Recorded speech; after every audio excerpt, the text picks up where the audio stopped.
Hello Wausau, welcome to the second episode of Chief Chat.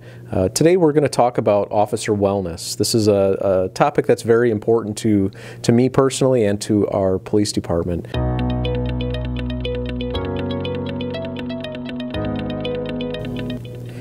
So when police officers decide they want to get into law enforcement, one of the things they think about is what types of things they'll be doing in police work, and certainly there's some component of excitement that comes with being in law enforcement, because there's a lot of activity, a lot of variety of things that go on in interacting with people, sometimes in a very dynamic situation, sometimes in very tragic situations.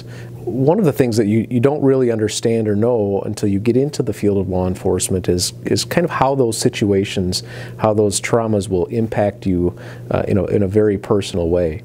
Certainly you understand that there's going to be emotion before you get into law enforcement, but when you actually experience it, it is, at least for me, was a lot more than I had anticipated. And so these situations, you're taking on the grief that people experience in the loss of a loved one.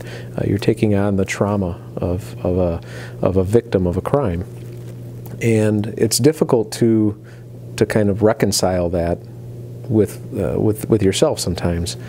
And so as you go through a career as a police officer, the trauma tends to build. And so one of the things that we think about is how do we make sure our officers maintain their wellness. Now, there's a variety of different types of wellness. There's physical wellness, which we have programs in place at the police department to help keep our officers well. But we also have programs in place to keep our officers emotionally and mentally well as they go through their career and they experience some of the trauma and turmoil in our community. I certainly think that we owe it to our officers to give them every opportunity to maintain their emotional and mental wellness. And we owe it to them because they come into this field to help people, to make our community a better place, to enhance the quality of life, like our mission says. But as they go through their career, they experience all of these difficulties and traumas and take on this emotion and experience this stress. Not only do we owe it to our police officers to keep them well, but we also owe it to their families. Their families are very supportive of them being in the police field, and it's a difficult field for a spouse or a family to have a loved one in the field of policing. So we owe it to them to send them home as well as we can, and to send them home the same way that they came to work that day. So I guess the question then is, if we know that we want to keep our officers well, how do we go about doing that? What services can we provide for our officers?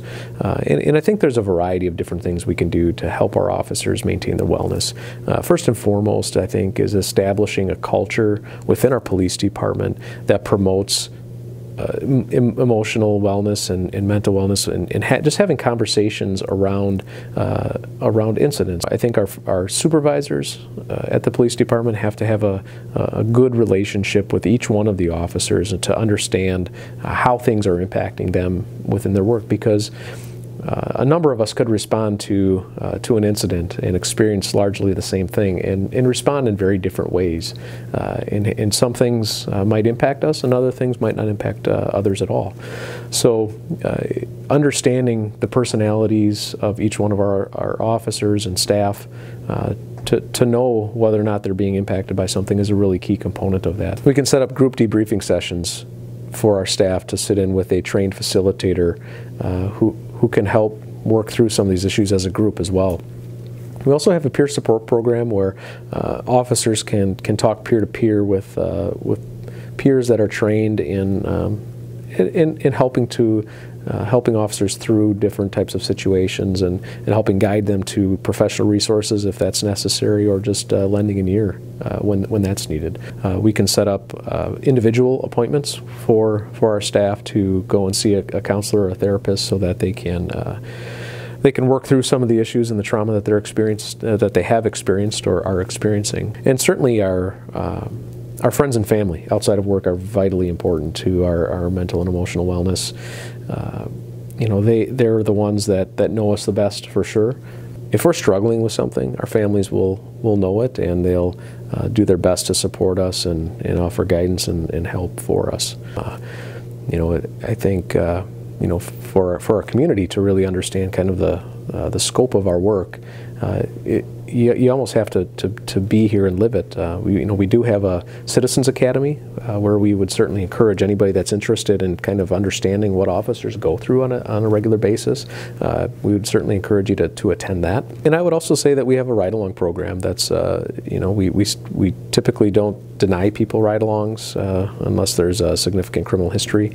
But, that kind of gives you an understanding to some degree of the pace of our work and the really serious incidents that we respond to on a regular basis. I appreciate you listening to our Chiefs Chat, and until next time, be well.